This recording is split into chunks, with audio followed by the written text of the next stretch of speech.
The next Batman tells the story of a new member of the Bat family, but how did this member gain their training? How are they even capable of becoming a member of the Bat family? This is the Comicstorian channel where I take some of your favorite trade paperbacks and single issues and I break them down into digestible bites to help you understand. Then I read them dramatically back to you. All alterations to the panels, text, and images are to prevent copyright problems, and all art is owned by its respective companies.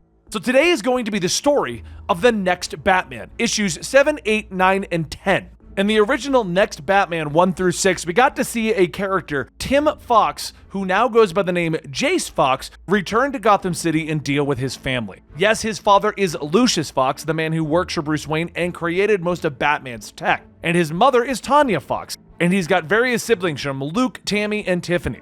The original 6 issues basically told the story of Batwing and his family and why he hates his brother, and his brother's return to Gotham with a mystery of what did he do to become the black sheep of the family, to be sent away, which is basically what happened to him. So today's episode is going to tell you a little bit about his origins. Where did he go when he was sent away? What did he do that he was sent away? And how is he capable of becoming a Bat family member? Let's kick off at the beginning of issue 7, and I hope you guys enjoy. It was another busy night in Gotham City when a short woman walks by a group of guys, all catcalling her while she looks down at her phone. She walks past telling them to sod off, and the guys stop her asking what did she say? She can either show them some respect or they can. Before the thug could even turn around, the woman grabs him by the arm and throws an elbow into his stomach. As he falls, the thug's friends jump in to help, but the woman proceeds to knock the other two to the ground, all while still holding her phone. Once she's finished, she fixes her jacket and continues on her way. And across the street, a group of onlookers gather, asking each other if anyone recorded that, and among them, Jace sits in the back. Vol asks if he got what he wanted, although paying those guys to assault her. Jace tells them that anyone stupid enough to take money to rough somebody up deserves what they get. But this Eve person is... Vol stops him. No, not Eve. Ebba O'Rourke. Going up against Ebba is going to be a difficult task. Her father was in the IRA and an expert in making people disappear during troubling times. Jace heads back to his bike, responding with, if we want to get Arcadine's courier, we're gonna have to go through Ebba and her crew. Vol begins to tell him that there's something else, but Jace tells him that he can handle it. Vol says that wasn't what he was going to ask. He talked to Hydia. She says, hey, anything he'd like her to know? Jace thinks and ponders and then stops himself.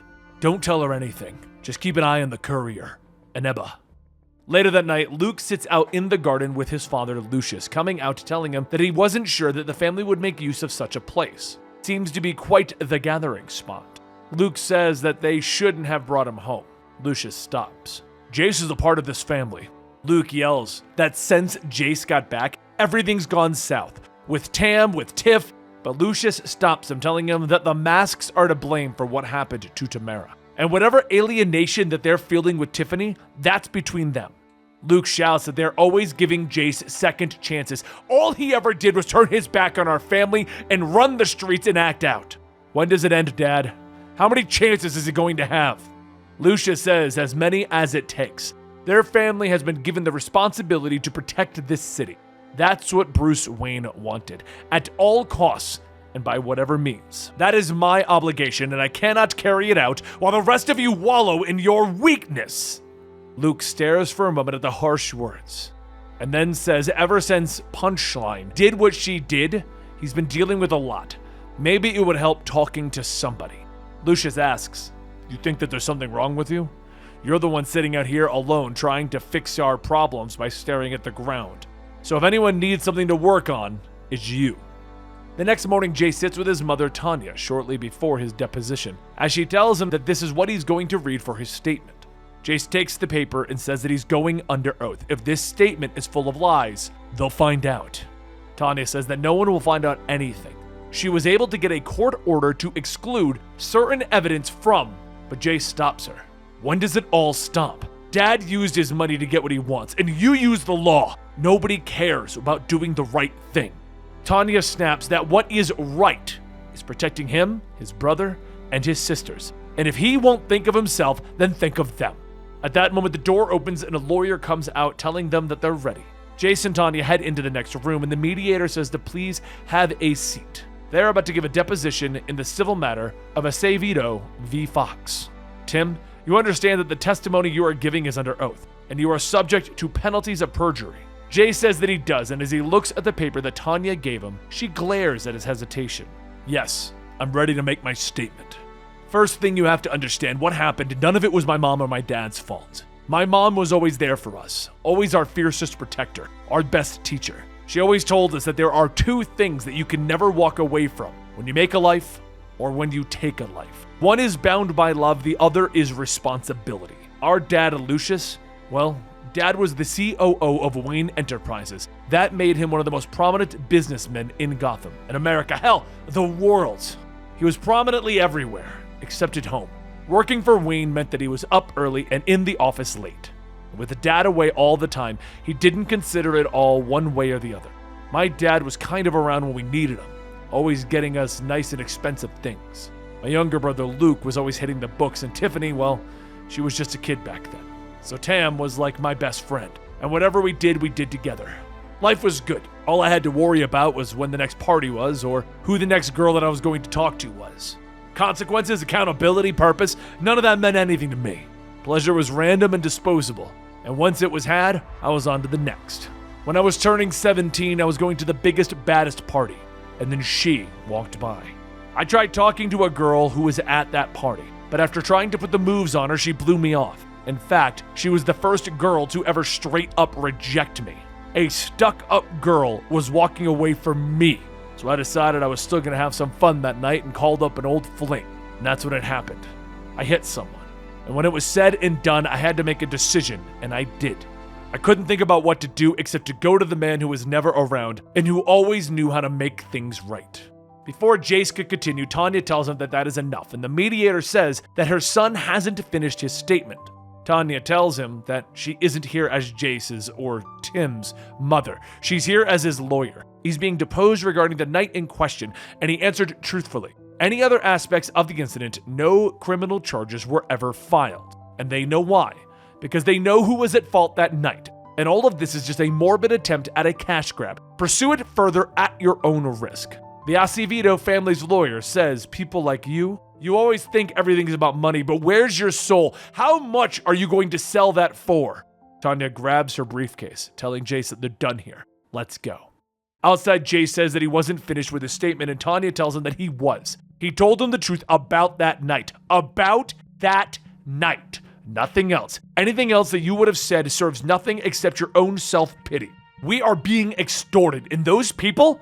But Jace stops her. Really? Those people? Tanya glares. You better not be throwing your sensibilities at me. I am trying to protect you, same as your father tried. And if Lucius had done a better job back then, we wouldn't be here now. Yes, I feel bad for that family, for what happened to them, but I refuse to feel guilty for doing what's right for us as a family. I would suggest that you do the same. Later that night, Jace gets out of the shower thinking that he hurts, physically, emotionally, and he thought that telling the truth somehow would make everything right. Not change what happened, but balance things out. The man that he ran over is still dead, and their family is still hurting. Killing that man was an accident, but everything that happened after that was the real crime. After Jace explained what happened that night, Lucius back then said that he would take care of things, which involved Lucius and his team finding every bad thing about Enrico Acevedo, leaking it to every media outlet possible. They spun the story as if Jace was the victim. Back then, Jace still didn't feel right about the situation, so Lucius sent him off to Sanford Military Academy, an international boarding school. This is the place where rich parents dumped their kids with problems or addiction issues, or if they were just too busy to be parents. Jace wasn't sure what he was supposed to learn back then, but he learned more than his dad figured he would. One day after being struck down by his combat training instructor, Jace decided to just not even fight back. His friend Vol and Hadia would rag on him, but it was Hadia who told him that he needs to grow from his mistakes and not punish himself over and over. She asked him if he really needed to be punished, or if there was a better use of the emotions that he was feeling. The truth was, he didn't really know who needed to be punished, or what to do with his emotions. He knew that Hadia was right, and what he did was start looking for answers, so he went back to his instructor when he was finally ready to learn. However, now back in our current day, Jace receives a call from Vol telling him that they got an intercept on Arcadine's courier. There's going to be a meeting set for tonight, and they're handing off whatever it is that he is transporting. Just please don't rush into this thinking that there is something to prove. Jace says that he's doing this because he knows what happens when people think that they're above the law. And if he dies trying, then he supposes that's justice too.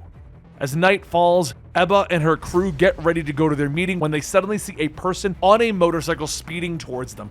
The driver asks what they should do, and Ebba tells them not to slow down, and as he gets closer, Jace extends his baton, throwing it through the windshield, hitting the driver in the face, causing him to swerve into the light post. The driver stumbles out of the car, grabbing his gun, but Jace kicks the door shut, disarming him, sending him to the ground. One of the passengers gets out with his gun, so Jace jumps over the hood, grabbing the man's arm, knocking him out before he can get another shot off. As he turns back, Jace sees Ebba with the last man of her crew, and the courier telling everyone that that is enough. She isn't armed, so let's just talk. What is this about? She knows that he's been watching her, testing her. Why? What's got you so bothered?